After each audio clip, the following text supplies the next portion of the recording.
Tab কেলেঙ্কারিতে রাজ্য জুড়ে চলা পুলিশি ধরপাকড়ে ধৃত একাধিক। মালদার বৈষ্ণবনগর থানার পুলিশ এবং পূর্ব বর্ধমান জেলা পুলিশের যৌথ উদ্যোগে মালদা জেলার বিভিন্ন গ্রাম থেকে গ্রেফতার 5 অভিযুক্ত। এর আগে হাসান আলী নামে এক অভিযুক্তকে গ্রেফতার করে পুলিশ।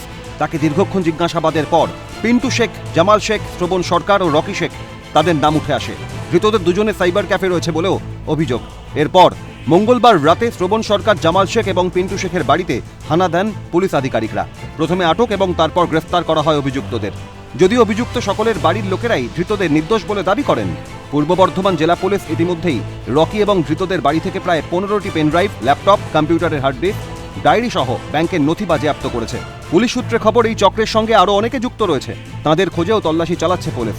পুলিশ সূত্রে আরও খবর, ধৃত রকি শেখ মালদার ভগবানপুর কেবিএস স্কুলে চুক্তিভিত্তিক কম্পিউটার শিক্ষক হিসেবে নিযুক্ত ছিলেন। জেলা পুলিশের দাবি, এই রকি শেখই একাধিক স্কুলের অ্যাকাউন্ট, লগইন, ক্রেডেনশিয়াল শেয়ার করতে সাহায্য করত, যা সরকারি তহবিলের টাকা তছরূপ করতে সাহায্য করত বাকিদের। আমরা ভাবতে পারিনি। আমার বাড়ি আসলো পুলিশ, জানলা দিয়ে ধাক্কা দিল। ধাক্কা দিয়ে বলছে কে আছে, তো বলছি কি পুলিশ আছে, গেটটা খুলুন। তো গেটটা খুললাম। কেন, কি বলছে? বলছি যে গেটটা খুলুন, তারপর বলছি। তো বলছে যে ঠিক আছে, গেট খুললাম। তো যে আপনার ছেলে শ্রবণ? হ্যাঁ। তো বলছি আপনি জামা পড়েন, জামা পরে চলেন থানা থেকে যা বলার বলবো, এই কথা বলে আমরা পাঠিয়ে দিলাম ছেলেকে। কি কেসে না, ও যে সন্দেহমূলকে আমি ছেলেকে নিয়ে যাচ্ছি, তারপরে আমরা ছেড়ে দেব, এই কথা বলে। কিসের জন্য নিয়ে গেছে আমরা কিছু জানি না। কি করতো? বিডিও অফিসে চাকরি করতো, কম্পিউটার করে কি করে চাকরি করে বিডিও অফিসে। না, কোনো আপত্তি নাই, আমার ছেলের কোনো একবারেই নাই, সাদা সিধা। এগুলো কাজ করে না, কোনোদিন কাজ করতে পারে না। হ্যাঁ, একে অপরাধে ধরিয়ে দিয়েছে। এ বিষয়ে জানতে চাওয়া হলে ধৃত রকি শেখের স্কুলের প্রধান শিক্ষক জানান, আইসিটির নামে এক সংস্থার মাধ্যমে রাজ্য সরকারি চুক্তিভিত্তিক কর্মী নিয়োগ করেন। তারপরেও এত বড় জালিয়াতি। আইসিটি যেটা ডিপার্টমেন্ট আছে, তারা প্রথম আমাদের ল্যাব দেন, ওটা ল্যাব, এটা ওয়েল ইকুইপড ল্যাব দিয়েছে। এখানে 10টা কম্পিউটার আছে, প্রজেক্টর আছে, ল্যাপটপ দিয়েছে এবং সুন্দর করে সাজিয়ে দেওয়া হয়েছে। রুম আছে আমাদের কাছে।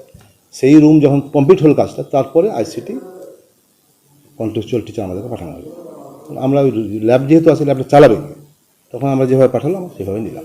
Integrated computer trainer. ধৃতদের মধ্যে এক তৃণমূল নেতার ছেলেও রয়েছেন, জানিয়ে শুরু হয়েছে রাজনৈতিক চর্চা।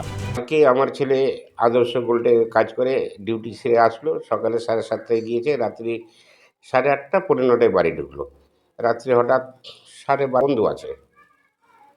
আমার ছেলে নির্দোষ এবং খুব ভালো ছেলে। ও আমি টিএমসির এসসি ব্লক সেক্রেটারি, তো আমার পাশেই থাকতো সবসময় এবং বিভিন্ন মিটিং মিছিলে গেলে ফটোগুলো করতো। আমি পার্টির নেতাদের ছবিগুলো তুলে নিতে দিতাম, ভালো ভালো নেতা যেমন বাচ্চুদা বা আরও। তৃণমূলে চোরেদের জায়গা নেই, অবশ্য দাবি স্থানীয় তৃণমূল নেতৃত্বের। চোরের এবং মিথ্যাবাদী এদের কোনো জাত হয় না, আর কোনো পার্টি হয় না।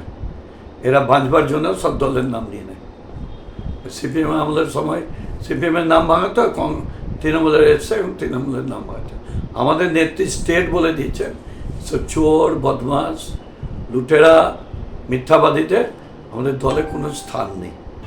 পাল্টা তোপ বিজেপি নেতৃত্বের। বিজেপির অভিযোগ, শিক্ষা, স্বাস্থ্য, রেশন, কয়লা আর এখন ট্যাব সবকিছুতেই জড়িয়ে দুর্নীতিবাজ তৃণমূলের নাম। আমরা দেখলাম মালদা জেলার 3টি ব্লকে প্রায় 150টি স্কুলে ট্যাবের টাকা অন্যের অ্যাকাউন্টে ঢুকলো।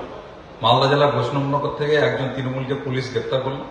গতকাল আবার 4 জন কর্মীকে বিভিন্ন জায়গা থেকে গ্রেপ্তার হয়েছে। তার মধ্যে একজন তৃণমূলের পরিচিত নেতার ছেলে আছে। অতএব এর থেকে বোঝা যাচ্ছে সারা পশ্চিমবঙ্গ জুড়ে তৃণমূল দল এই দুর্নীতির সঙ্গে যুক্ত হয়েছে। এবার ট্যাব দুর্নীতিতেও নাম জড়ালো তৃণমূলের। রাজ্যে তৃণমূল সরকারের তরুণের স্বপ্ন প্রকল্পে একাদশ ও দ্বাদশ শ্রেণীর পড়ুয়াদের ট্যাব কেনার জন্য এককালীন 10,000 টাকা দেওয়া হয়। তাতেও তৃণমূল নেতাদের দুর্নীতির যোগ।